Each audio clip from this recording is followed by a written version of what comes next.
இப்ப நான் உங்களை பார்க்கிறேன், இப்பொழுது நான் உங்களோடு பேசுகிறேன், இப்பொழுது உங்கள் முகத்தை நான் பார்த்துக் கொண்டிருக்கிறேன். என் வீட்டுக்கு சென்றால் எனக்கு ஞாபகம் வந்து வருகிறது தக்கர்த்தல் ஆகிரா. காரணம், நீங்கள் நபி. நாளைக்கு மறுமையிலே நீங்கள் சொர்க்கத்தினுடைய உயர்வான சொர்க்கத்தில் இருப்பீர்கள். யா ரசூலல்லாஹ், உயர்வான சொர்க்கத்திலே நீங்கள் நடமாடிக்கொண்டிருப்பீர்கள். ஆனால் நாளைக்கு மறுமையில் நான் சொர்க்கம் வந்தாலும் உங்களுடைய பதவியை என்னால் அடைய முடியாது. ஆனால் சொர்க்கத்திற்கு சென்றாலும் எனக்கு நிம்மதி இருக்காது. யா ரசூலல்லாஹ், காரணம், அங்கே உங்கள் முகத்தை நான் பார்க்க மாட்டேனே, அங்கே உங்களுடைய குரலை நான் கேட்க மாட்டேனே, அங்கே உங்களோடு எனக்கு பேசக்கூடிய வாய்ப்பு கிடைக்காதே, அங்கே உங்களோடு பழகக்கூடிய வாய்ப்பு கிடைக்காதே. சொர்க்கம் செல்லலாம், நானும் சொர்க்கம் செல்லலாம்.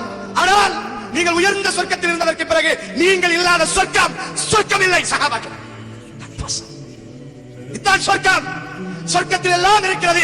என் தூதரோடு பழக முடியாவிட்டால் என்ன இன்பம்? அழிகிறார். அல்லாஹ்வுடைய தூதருக்கு ஃபனஸல ஜிப்ரீல் வருகிறார், வசனத்தை இறக்குகிறார்.